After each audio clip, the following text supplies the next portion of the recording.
Hey, welcome to Hunting Illinois podcast. With us today, we have Curtis Twellman, and I'm Jason Hey, Buckley. Hey, what's up? So today we're gonna have it's a pretty light conversation. We're gonna kind of go over our fall schedule as of right now. We have some other things coming up that aren't really on the books yet, but once we get them finalized, we'll have them posted. So we'll do a quick rundown of that, and then we're gonna talk a little bit about small game hunting. So when we show you our fall schedule, you're gonna see it's kind of heavy in the deer department right now. So we wanted to make sure that we address the small game season, given that it's started already. So we'll give a little thoughts on that and a little rundown on how we approach small game season and uh, just our experiences with it and stuff like that. So, but first, let's kind of talk about what we have going on with the program. We have a bunch going on, given that it's the fall. So this weekend we're going to be at Beer and Deer Fest, or I should say Deer and Beer Fest. Depends on your priorities, I guess. But so we're going both to be in things are going to Bloomington. be there as I understand it. So, Yeah, I mean, it's packed full. They do a great job. This is one of the larger deer festivals, maybe the largest in the state. It's going to be in Bloomington, Illinois. We'll be there Friday, Saturday, and Sunday. So I think it's 25th to 27th.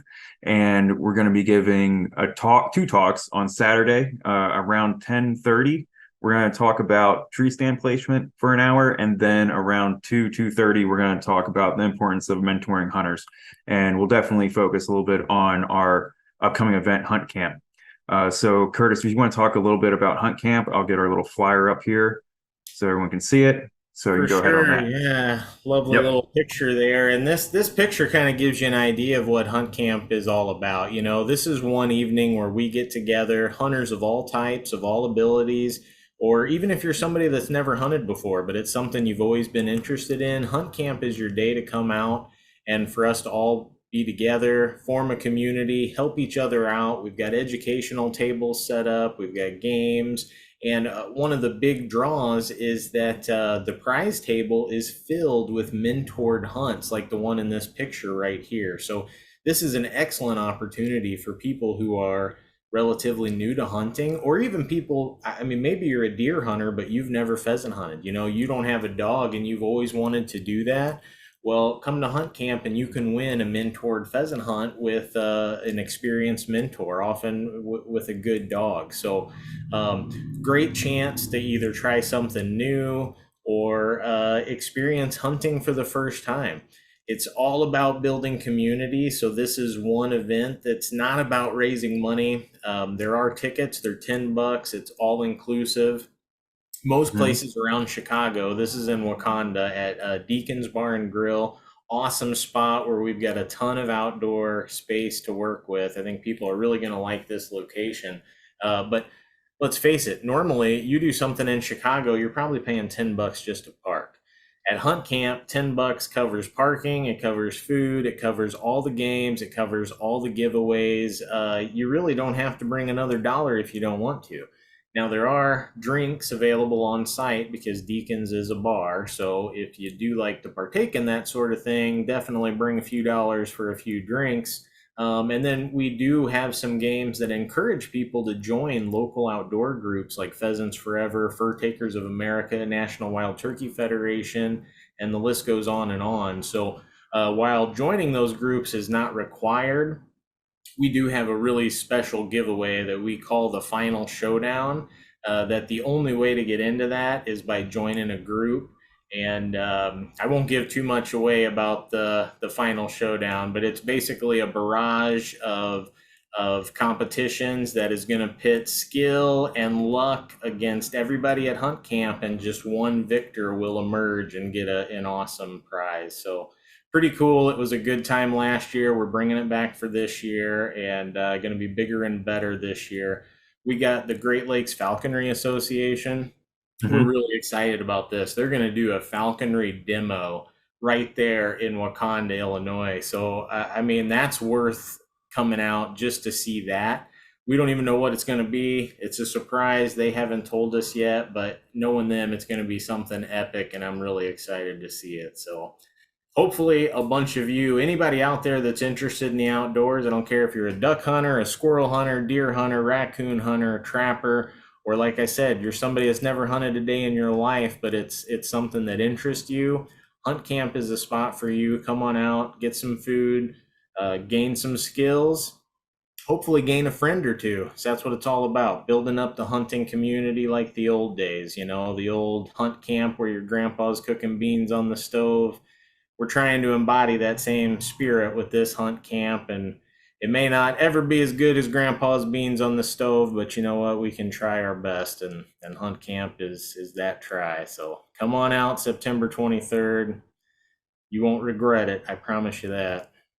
No, absolutely, Curtis. And yeah, I mean, this has been one of the most unique events I've ever been a part of or attended. I mean, it's one where it's not it's not a fundraiser. It's not you're not trying to fundraise for an organization or the program at all. And it's really just about the people attending. And it's we're trying to give you things. We're trying to encourage you to talk to people. We're trying to get you to learn more, and we're trying to get you to expand your horizons as a hunter. I know not a lot of people hunt various species. A lot of people just hunt one thing, and that's fine. But if you're ever interested in trying to dabble in anything else, this is a place to come for sure. And if you're trying to learn anything at all, this is a great spot to come. I mean, it's just people trying to educate people. This is supposed to be extremely welcoming and just a great evening, really. And it's just awesome that we were able to kind of help get this going. It's something we're really, really proud of. We want to keep growing it every year. Absolutely. You mentioned welcoming. We should mention the ambassadors too. We've got 10 Mm, Hunt Camp ambassadors this year that really embody the face of Illinois hunters, and especially new hunters. They're all past participants of the program. And you can go on the website, which is www.illinoishuntcamp.com. Easy to remember. We keep it all the hunt camp stuff there, including the link to get tickets. But you can get a little brief input into all 10 of those ambassadors. We hope all 10 of them are going to be there. They're planning on being there, and they're just ready to help welcome new people into the hunting world and basically extend an olive branch and be like, if you've always wanted to get involved, this is your ticket. So glad you mentioned that. The ambassadors is new this year. We hope to keep doing hmm that, and that's again, like Jason said, it's all about helping build this community and show that it's for everybody. It's not just hmm for the folks that have been doing it for 20 or 30 years. They can keep on hunting, but you know what, there's room for a few more people around the fire, and hunt camp gets us all together for one evening. Yep. And those ambassadors are all people who have come through the program in one way or another, or have been touched by the program in some fashion. So they can speak on it and they can tell you their experiences from it. And it's great to have that genuine response and that genuine experience that we can pull from. And we're really excited just to, again, just to grow that program as well, to find new people who have found success through going through one of our workshops and have gone out. And even if they haven't gotten anything yet, the fact that they're getting out at all is a victory for them. And it's just been great meeting them and hearing their stories. And it makes our job so much more enjoyable. It really does. The more we get to know people, I mean, we're people, we're people persons, whatever it is. But we just love talking to folks and hearing their stories and hearing how this may have been the last straw that they needed to get out and to take that step and to have that confidence in themselves to try to get out in the woods and try this sport. So it's just awesome to hear that. So then, like I said, we have a ton of deer workshops on the books right now. Pretty much from Central Illinois North, we have pretty well covered. And you can see here, so Des Plaines, Marines Hills, Jubilee College, and then Horseshoe Lake. That's over by the St. Louis area. Yep, And Madison County. So for you Southern Illinois folks, that one's not too far away. We don't have anything in true Southern, not yet. yep, We're looking for a good spot. So definitely let us know if you know of a good location. But if you're looking for a learn to hunt deer, that Horseshoe Lake would not be that far of a drive for you. Hopefully. yep. And for our Audible listeners, so we have them on 9-9. So Des Plaines on 9-9, Moraine Hills on 9-10, Jubilee College 9-17, and then Horseshoe Lake 9-30. So come on out in September. We have almost every weekend we have covered with something going on.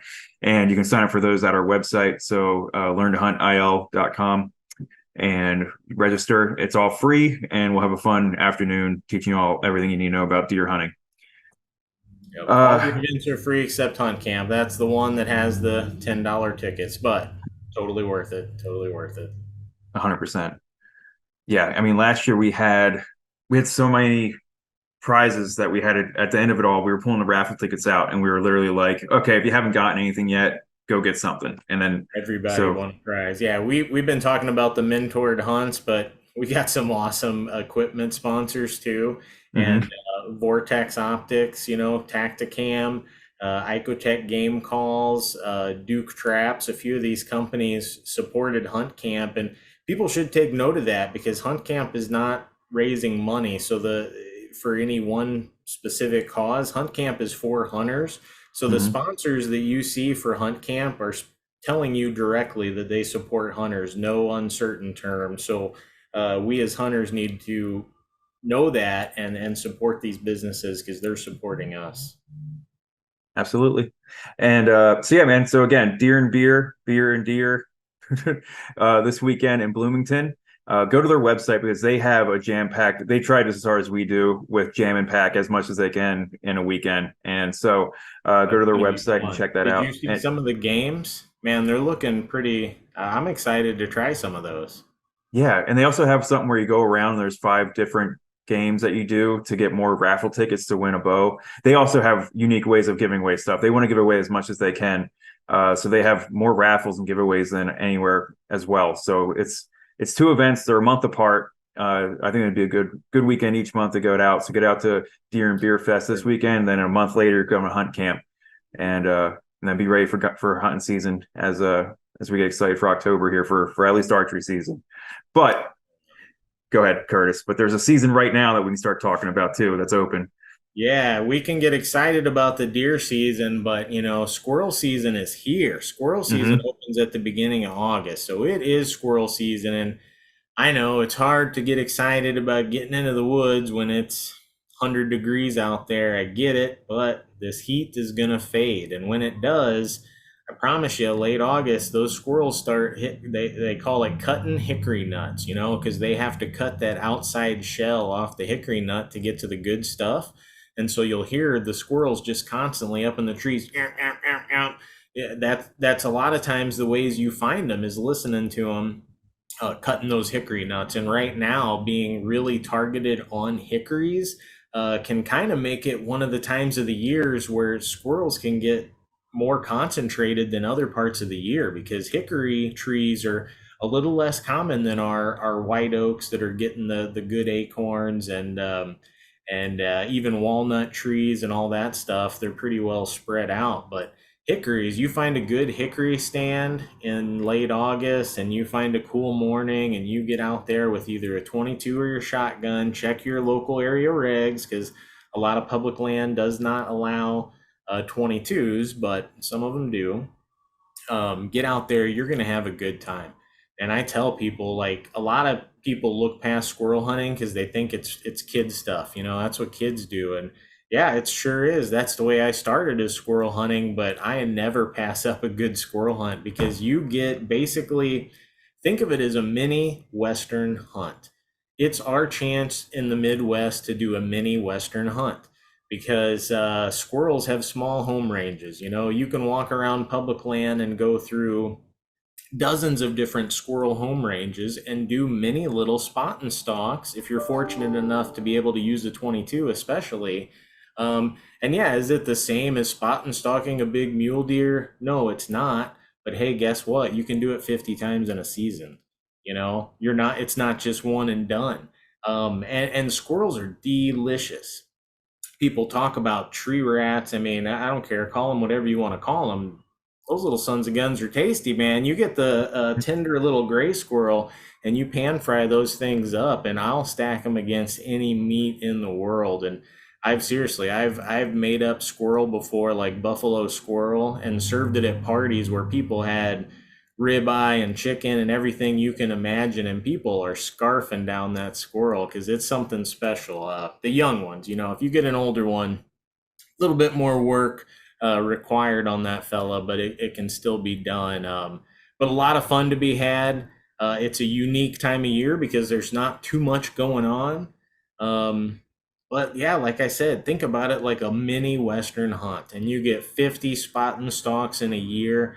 Think of all those opportunities you have to learn to learn about spotting and stalking a wild critter. Yes, it's a squirrel, not an elk, but it's still a wild animal, still a wild prey animal that's delicious, and so has a desire to get away from predators like us. So, pretty cool, unique thing, and don't look past it. It's a great, I say, not only great for getting people involved in hunting because there's so much action and so much accessibility. You don't need a lot of stuff to do it. Literally, just if you have a shotgun or a 22 and you got your permits and a handful of bullets or shells, you're good to go. Sure, a little bit of camo can help, but not required. That's it, man. You just go, you take a walk in the woods, and if you're lucky enough, you get one or two little free range tree rats or tree chickens or whatever you want to call them. But I think they taste way better than chickens. I haven't eaten a lot of rats, so I guess I can't compare them, but I'm sure rats taste okay. There's still time. Yeah, I mean, regulation wise, I mean, all you need is a base hunting license and a habitat stamp, and that's it. And then you can get out there. You can walk out there in flannel. You can walk out there in a t-shirt and shorts. It does not matter. You can bring your dog with if your dog's not afraid of a few gunshots. Then feel free to take your dog out with you too. And I think it's a great way just to get out in the landscape. You can also, this time of year, we always say it, take your gun for a walk, take your dog for a walk, and then do some deer scouting as you're walking around. See what kind of trails you can find. There's just so much that can go into it. And like you said, like it's really becoming a more and more popular now with YouTube videos that we see of the spot and stalks whitetails now, not just out west, but also in the Midwest as well. And if you want to learn how to be quiet in the woods and be a better woodsman or woods person, you can get out there and learn how to walk slow and sound like an animal in the woods and not get hurt by the other animals and break that pace that you're always walking, because we're the only animals out there that are walking at that pace. I mean, the animals make noise out in the woods all the time, and the best way to not get hurt by a deer or any other animal you're trying to go after if you're walking around is to figure out a way to get used to taking that lazy meandering pace through the woods and walk a little bit and stop and walk a little bit and stop, and figuring out how to be comfortable in that space, because it is kind of an uncomfortable feeling. It feels like you need to be getting somewhere quick. But if you can get used to that and get used to that with the challenge of trying to get a squirrel, and it's not as easy as it sounds. I mean, it is a challenge still to get a squirrel. We've gone out a couple times where we go mentored hunts and we're still not seeing them. I mean, it might be a really cold, windy day, not the best weather for it, but it's not a guarantee by any means still. And also look at those, talking about the time for it. So that it goes for, it's the longest running season for one thing. So if you fall in love with it, you got something to do from August 1st to February 15th. So that's a great hobby to have. Not many people can say they can do that, their hobby that for that long, especially when it comes to hunting. And then check your regs, because in some spots, especially up north around the city area, after September is kind of closes down for archery season, they kind of give the right of way to the archers to get out there, and they kind of limit the squirrel opportunities on some public land sites out there. So if you're looking to get into it and you're worried about the weather, be it too hot or whatnot, it might be your only chance to get out anyway. So if you just want to try to get out and try it, look into doing it in August and September might be your only shot, depending on the public land site. So definitely check around you and see where you can get in. For sure, yeah, and I mean, we should. You talked about dual purpose, which is great. You know, go out there, scout deer and squirrel hunt, or set out your trail cameras and squirrel Mm-hmm. hunt. We've also got dove season that's coming right down the pipe. You know, September 1st is the opening of morning dove season, and dove season can be a heck of a lot of fun. So most of our public land sites in Illinois are gonna, for the first 5 days of the season, they allocate the spots by a drawing, which has already happened. So you are out of luck there. But there are other public land sites that are outside of that do allow hunting. So check the local area regs. And then after the first 5 days, all of those areas either become a daily draw where you just show up and hopefully you get out, or they may just become open hunting or sign in, sign out as you come. So definitely look for those, and look for private land, because we talk about how hard it is to get deer hunting permission on private land, but it's not nearly so hard to get dove hunting permission. Dove congregate up and they're only congregated for whatever, a couple weeks, and then they're gone. So it's not quite like somebody thinking, well, I've already got people that deer hunt out there, I don't want you to do it. You might be the only person that asks for dove hunting permission. So if you're driving around, you see a cut wheat field or corn that's being cut early for silage or sunflowers, those three things especially being cut early. I mean, if you look up and see 50 or 100 doves on the line, that's a spot you need to be looking on Onyx or Hunt Stand, trying to find out who owns it and at least asking the question. Because I've had much better luck asking for dove hunting permission than for deer, turkey, anything like that. And they show up in weird spots. So wherever you see that concentration, you never know. It's worth an ask. But yeah, I mean, it's crazy that you mentioned that for dove too, Curtis. I mean, squirrel also, or in any small game, is a good gateway to get that private land access. So if you can go to that landowner and ask them to go hunt a species that's maybe not like a big game species, but it proves to them that you're a responsible hunter and that you pick up after yourself and that you don't damage their property or anything like that. It builds that relationship up to maybe get access later on for deer as well. So for sure, it's a great suggestion to go around right now. Is the time to kind of start laying the groundwork to get other access possibly later on as you develop that relationship with that landowner. For sure, for sure. And dove, I got to mention my first dove hunt. I've said this in podcasts before, so some of you have heard this, but I shot 72 times in an hour and a half.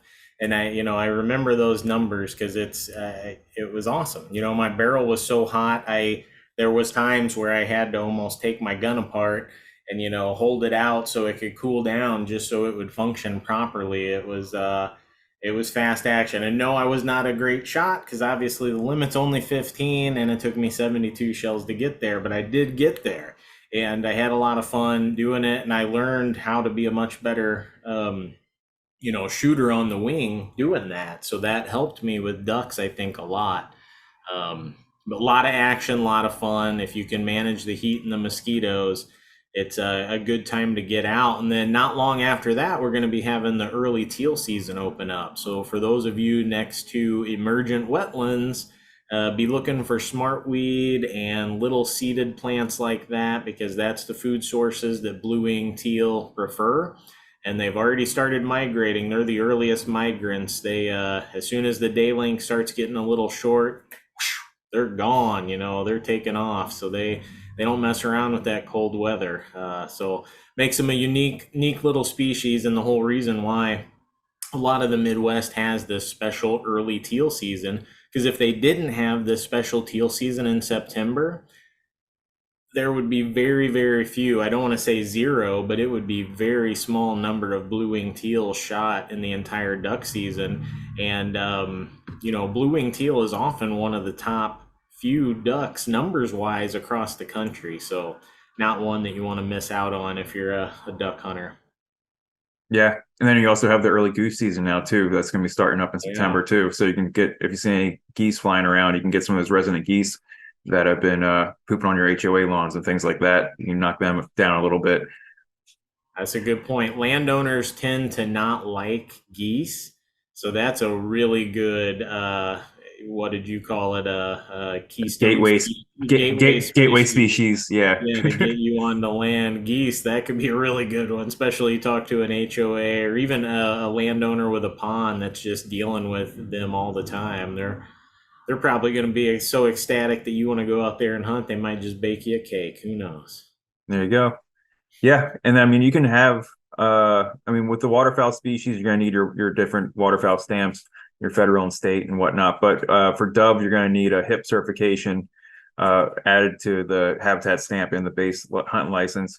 But you could have a day where you're going out, and because I mean with a shotgun you can hunt all these different species. You can kind of just daisy chain them together. You can go out for a walk in the morning, go squirrel hunt, and then go sit on a field for a little bit, see if there's any doves flying around, go back, see if the squirrels are back out of their holes, and hunt your way back out and make a nice little day of it. I mean, you can have a lot of fun right now going hunting this early in the season before worrying about anything about deer rut or anything else like that. You can really get out there.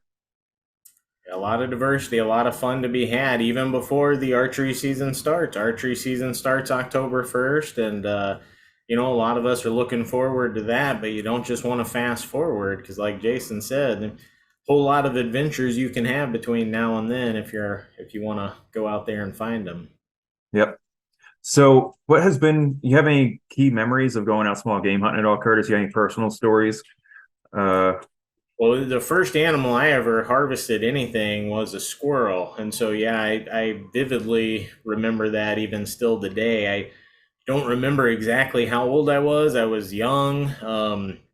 But yeah, I just remember, the squirrel sitting beside me, and I just, just remembering the whole scene, and the satisfaction of making a good shot, and knowing that we were going to clean the squirrel and eat it, and being a part of the whole process. It just something about it felt whole and complete. That's hard to even put words into, but like I don't think I even hunted the rest of that day because I was just fascinated with the squirrel I already had in my bag.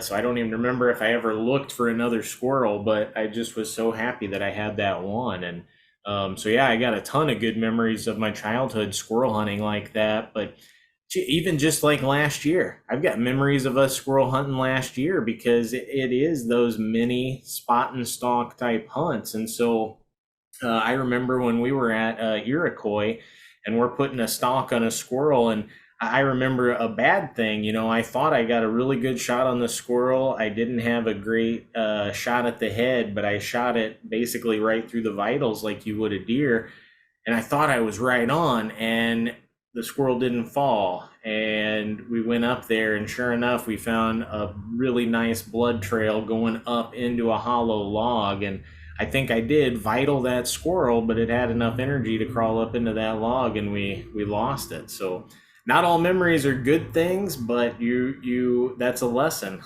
that I learned, and that basically told me that I want to hold out for the headshot because it's not like a deer. A deer, you put it through the lungs and they're going to be on the ground. You're likely going to be able to recover that thing. A squirrel, put it through the lungs. If they've got 45 seconds to climb or get into a brush pile, you could be in trouble. So, yep, that was a lesson learned. As long as you go, you always learn lessons, and hopefully it makes you a better hunter. And who knows, maybe it makes you a better person too. I don't know much about that, but it was fun trying anyway. We went out there a couple times and had a couple good hunts at Iroquois. Even had a mentored hunt with some folks from hunt camp. So mhm. yeah, we had a ball out there. Yeah, and I love those mentor hunts because folks are just it really brings you back to why you're going out to begin with, and it's just people who are excited to be out, just experiencing the outdoors for maybe the first time with a firearm with them, and it's just it really brings it back to like it's a day out in the like people say it, it's a little cliched, but a day outside is better than a day in the office, and when you get more experience as a hunter and you get skunked a couple times, you do start kicking yourself pretty hard. But the people who are still new at it are not kicking themselves at all. So you kind of get some of that juju rubbed off on you, and it gets you in a little bit of a better mood if you're not seeing anything. But yeah, I'd say my personal story is very similar to yours. I remember being around 12 years old. I would have had been 12, and it was archery season. My dad let me go out with him for the first time, and I mean, I grew up with every time dad went out hunting, he'd come home and I'd run to the door to see if he had anything in his truck, And so first time going out with dad, and he brought his bow with, and I had my 22 with, and we were sitting in the same area, and I was sitting there, and he wanted to see if a deer would come out, and I thought it'd be cool just to watch him harvest a deer with his bow, but these squirrels were just all over the place. And finally, he's like, "Yeah, shoot that one." He let me shoot, and I was able to shoot. And I had this 22. It was probably a 22 that he must have used for like his trap line. Like we never used it for anything. And when I hit the squirrel, he's like, "You hit it!" He's like, "Holy cow!" So it was like iron sights and nothing to it. And so I hit the one squirrel, and then we spent the rest of dad put his bow down. We spent the rest of the time plinking squirrels here and there. But I remember after I got that first one, uh, it was it was just a proud moment of being a little kid and hunting with your dad. It's just all the warm feelings you get with hunting with your dad, and like it's just I remember that for the rest of my life. I mean, I remember it as if it was yesterday. So um so it's great memories. And again, we did start this off by saying it's not just a kiddie thing, but it is also a great kid activity if you have any kids with you that you're trying to get in the outdoors and you're kind of worried about getting them out and sitting still for deer season and you don't want to risk any disturbance in the woods at that point, get them out now and get them out small game hunting. It's a lot more faster pace, and you can walk around and move around a little bit more, and there's a little bit more leniency that way. So yeah, man, it's all what's it called? It's all positive. No, nothing negative about getting out right now, going small game hunting, except sweating a little bit, I guess. Yeah, you got to exercise your tick prevention. Hmm. Definitely treat your clothing and your equipment with permethrin, and tuck in the socks into the pants if you can. Spraying DEET on anything exposed, exposed skin. And then the biggest thing is probably checking right away, because doing all these measures, you could still get ticks on you. It can still happen. Your biggest tool, whether you do any of those or not, is as soon as you get back, preferably even before you get in your car. I know you can't get naked in the parking lot, or at least you're not supposed to, but check yourself over. You can at least reach under. You can look, do a good look, because you don't want them crawling around in your car either. But definitely when Hmm. you get home, they say you throw all your clothes right in the dryer, because the heat kills the tick better than the washing. The washing probably won't even kill it. So throw them in the dryer, it'll kill everything. And then definitely check yourself over really, really good. Because even if you do have a tick that just bit you, if you get it off within just a few hours, you have a very good chance of not getting whatever that tick had. But those chances go up exponentially the longer that tick is attached to you. So definitely got to watch out for that. But other than that, and the spider webs, a lot of spider Yep. webs. Yep. You're gonna be walking around with the old spider stick in front of you, like walking or just whipping that thing in front of your face that way you're not getting a bunch of webs across the face. That's my favorite technique. You got to walk like Donkey Kong, just Yep. grab you a stick, and just every step you're doing this, and it at least gets most of the ones away from your face. Hmm. Yeah, and it stinks being the tall guy in the group too, because even if you go out with other people, if they're walking in front of you, you're like, oh, they're gonna get, and then I get all the high ones. Yep. Yeah, you still get the top ones.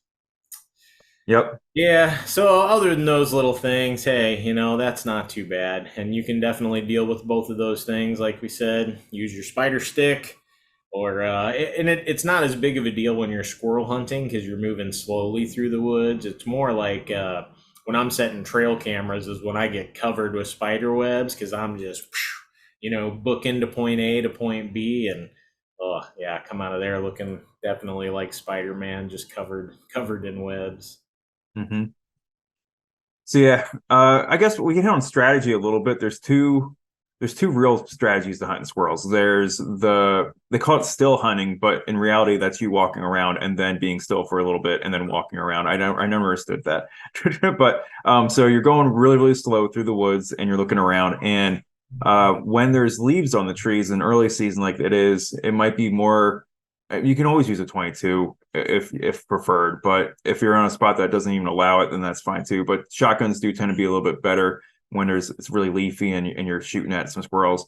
And then as the season progresses and leaves fall, you have leaf off. 22s are nice for the longer shots. You might be able to see squirrels from farther away. But so again, you can walk around and kind of stop once in a while and just see if you hear anything moving around and then keep moving through. Or like Curtis said, you can find a stand of what was popular right now, Curtis, that you said, the hickories. Yeah, hickory nuts are what generally going to be cutting real hard in late Hmm. August, and then at some point, probably in September, really switch hard to like acorns, Hmm. and then obviously like October, November, big time acorn and walnut times. But yeah, For hickory fo- nuts right now. for folks who are not the best at tree ID, I know the very first tree I think I learned was maybe the shagbark hickory. So is that a good one to try to sit around? Yeah, for sure. And so shagbark hickories will stand out because it, like the name implies, they're the ones with the really shaggy, flaky bark that comes off all over the place. So if you see one of those, well, then you can look up and just make sure, I guess, look at the leaves. But hickory leaves are like a compound leaf, so they'll have multiple different leaflets on the same leaf, kind of look like like an ash leaf, or not sure how to describe it, but there'll be multiple leaflets coming together to form the same leaf, and you'll see these green globular balls. Those are the hickory nuts, And so what the squirrels are doing is they're cutting off that green outer layer and getting to the inside, which is the nut part. So makes a lot of noise. You can find them, and so yeah, the other technique other than the still hunting, or you can call it spot and stalk or whatever, would be just like you deer hunt, which is find your appropriate habitat and sit down and be quiet and wait for the action to come to you. This is great for people who have, especially less mobility and just don't want to hike around the woods, but just want to sit in a good spot. This is a good time of year for that. And you might have to move a little bit because maybe you hear a squirrel chewing just a little ways away, and then you'll slowly make your way that way. But um, really popular this time of year because they're so concentrated on hickories and they're so hard to see with all the leaves that a lot of people will just still hunt almost like you do with deer, but almost always from the ground rather than a tree because it's actually easier to see them usually from the ground than the tree, but and it's Hmm. safer shots as well. Yeah. And then they're most active in the morning and the evening, similar to deer. You'll see that as you go out deer hunting. That's when you're going to be hearing them. I mean, they're going to be out all day long. So if you can only get out in the middle of the day, go for it. But middle and evening is when they're going to be running around most. And then, do you have any way to attract squirrels at all that have actually worked for you, Curtis? Like I know they do make some squirrel calls. How realistic is that? I know. I mean, I have never honestly used them. Um, my grandpa used to carry the squirrel call. He'd do that, and so maybe it would help him get shots. I don't know. Maybe it's just something to play with. I'm not sure. I personally haven't messed with it too much. Some of the old timers will click two quarters together. You just Yeah. hold the quarter like this, and you click it, and it kind of makes like a squirrel sound. And they'll say that. If a squirrel's on the opposite side of the tree, for example, and you can't get a shot, maybe if you do that, maybe he comes around and you're able to get a shot. So Hmm. there are some calls that are said to work. It's just I personally have not really used them, but maybe this year I'll have to pick up a couple and mess around with them. We'll see. I I'm know always trying to try new things. the other year, I give Curtis credit. Last year, we were trying to make some type of video. I think it was actually the spring when we were making our turkey calling videos. We were in an area where the squirrels. There we was a we're at University of Illinois, so we're on some university land where no one hunts, and so it's basically going to some park squirrels. And Curtis tried the quarter trick real fast. He's like, "Hey man, there's a bunch of I mean, there's probably 10 squirrels that were right in front of us, just running around various trees." And he's sitting there trying to call it, and he's just like, you know what? These things are probably so used to people that this doesn't matter at all. I'm like, yeah, probably. But it was fun to watch. I wish I would have recorded it, but I wish it would have worked. It didn't I really work. know. So yeah, still the verdict is out. I'm sure it works in certain circumstances, but apparently the University of Illinois squirrels were it did not work on. No, but that goes to show. I mean, the squirrels you see in a park are not afraid of people, and I think we were talking about this before we got started. How we were talking about how hunting right now seems kind of silly with how high it is, but then you said, but yeah, but the squirrels aren't educated yet, and so you do see a difference as the season goes on. They'll get a little bit more skittish if they're in a more pressured area, just like any other animal, right, Curtis? Yeah. Yeah, it's tough being a delicious little rodent out there. Everybody's wanting to eat you, and you got to get pretty smart and pretty wise throughout the season, or you just don't make it. Think Hmm. about a squirrel; it's not only people hunters, but every fox and coyote and bobcat in the woods. Not only Hawks and that, but owls. yeah, avian Yep. predators too, hawks, owls, you name it. They're all looking for a yummy squirrel. So. Yeah, you got to be pretty wise. So thinking that it's going to be as easy as when you go to the park and you just see a bunch of squirrels, it's not quite like that when you actually go into the squirrel woods. It's legitimately hunting a wild animal, but it is a little bit easier in the early season than the later season for sure. Hmm. And then I did say earlier that you can take your dog out, so you are allowed to hunt squirrels with dogs. Usually they have dogs that are trained for squirrels. What are some common, how would you use them, Curtis? And then what are some common breeds that people have actually gotten trained up for squirrel hunting? Yeah, one of the most popular that you hear about is the mountain curs, and so generally, what the people who squirrel hunt with dogs, and this is a small group of people. There's not that many people that do it, but generally, they can go out later in the day, and what they want to do is just the dog cover ground and find a squirrel that's out and about, either feeding or burying, caching food, whatever it might be doing, but surprise it so that its first instinct, oh, there's a dog right on me, it runs up the first tree, and then hopefully there's no hole or no dray or squirrel nest in that tree, and then they would call that squirrel tree, just like raccoon hunters would tree a raccoon. So then you can walk up, your squirrel dog will let you know what tree the squirrel's on. You can try to make your shot, and it's a way where your dog can go out there and help you and have some fun, and you both can squirrel hunt together. I personally have not done that type of squirrel hunting. I think it sounds fun. I would certainly try it, but there just aren't that many people that have the dogs to do it. The mountain curs, and not even sure what other. I think people have done it with even like the what's the dog from Frasier? You know, Oh, fox terrier or yeah, terriers? yeah, like yeah, some of the terriers I think they've used, but mountain cur is the most popular one that I've heard of, and even a lot of times mutts. Yeah. People will train mutts to do it, so it might be a mix of who knows what, but yeah, just something that's going to find squirrels and get them up in a tree as quickly as possible. And one thing that makes it hard in a lot of places is we've got so many trees with cavities and so many drays that I'm not sure what percentage of time those squirrels are going to go up a tree that they can't quickly get.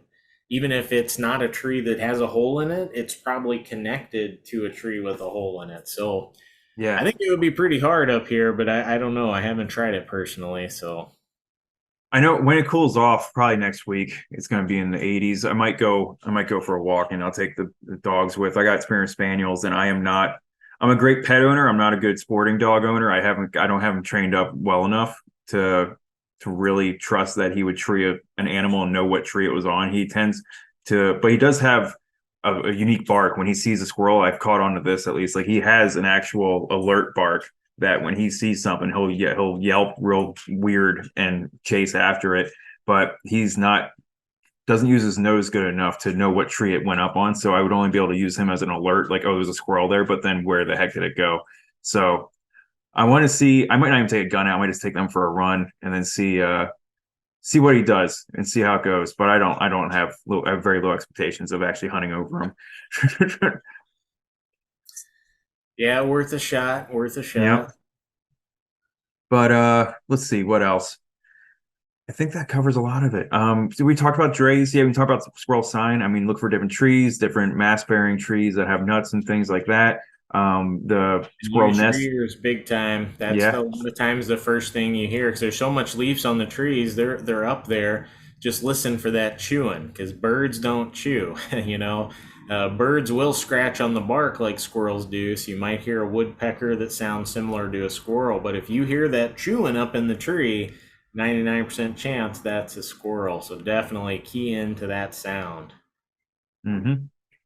Yep. And then they make noise because any hunter out there who's ever been archery hunting knows they do not walk around the woods quietly in the leaves. So definitely listen for that rustling and go after that. Then if you want to sound smart around your friends, we dropped it already, but a squirrel nest is called a dray. So uh, you can just look up that and be like, hey, look, it's a dray. And like, oh, what? No, it's a bird nest. No, it's a squirrel nest, and it's called a dray. So that's always fun. But Not spelled the same as Dr. Dre, so he must have been named for something else. yeah. We have a friend who's shout out to Joel, and he went out on the squirrel hunt with us, and I told him about Dre's, and he when he put up his reel on his Instagram account, he put a Dr. Dre song to it, which made me laugh because I knew exactly what he was going for with that because we were talking about that when we were walking around, so that was really funny. Uh, but yeah, man, I think that covers it. If you guys have any questions about small game hunting at all, please reach out to us. We're a resource for you all, so please let us know. If anybody needs anyone to go small game hunting with, you can check out our Connect page on Facebook, our Illinois Learn to Hunt Connects page, and see if anyone wants to go out with you. That is one thing. It is a good group hunting activity that we didn't really hit on. As Curtis said, squirrels tend their best defense if they can't find a hole is they have good eyesight and they can see you and they can get on the other side of the tree and they'll just keep getting on the other side of the tree and they'll play ring around the rosy with them. So if there's two of you out there, it really limits their ability to do that. So one person going on one side, the other person on the other side, and pick safe shots to shoot up at the squirrel up in a tree. You can definitely do that. So that's a huge benefit of hunting, at least with one other person. Anything else you want to say, Curtis, before we get out of here? Nope, just don't look past all these early hunting opportunities. They're a lot of fun. Even if you're only focused on deer, okay, then go put out your deer cameras, but why not carry a 22 or carry a shotgun and just see what happens, give it a try. It might connect you to that even if you think it is kid stuff, it might connect you to that kid you used to be and maybe that's not such a bad thing all the time.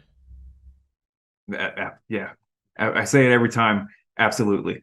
Whenever we record ourselves, we always catch what we say all the time, and I don't want to point it out because now you're going to hear it every time I listen to our recordings. But I say absolutely too much. Uh, anyway, but 100%, that's going to be another one. But yeah, for sure, dude. Finding your inner child is never a bad thing, and getting outside, getting away from screens is never a bad thing either. So uh, enjoy it. Enjoy it. Enjoy the weather. The snow's coming soon, but I tell you what, hunting in the snow for squirrels too is fun too. So no excuses. Yeah, So really, it's only wind. Wind is the hardest thing for squirrels because just imagine if you're jumping tree limb to tree limb, wind is your worst nightmare because that limb's not where it was when you jump. So anything but a windy day, they're usually active, and even on windy days, they're just more active on the ground, I'd say, than in the trees. But mhm. definitely try to get out there, and hopefully we see a whole bunch of you at the Deer and Beer Fest and also Hunt Camp. Two awesome, awesome, super fun, so filled with cool things. We only gave you the tip of the iceberg for both of these events here today, but come to those, bring your friends. You're gonna have a good time and get ready for the hunting season because it's here, baby. It's starting. Exciting. Let's go. I'm all ready for it, man. Let's go. All right. Well, we'll see you later. Thank Bye. you.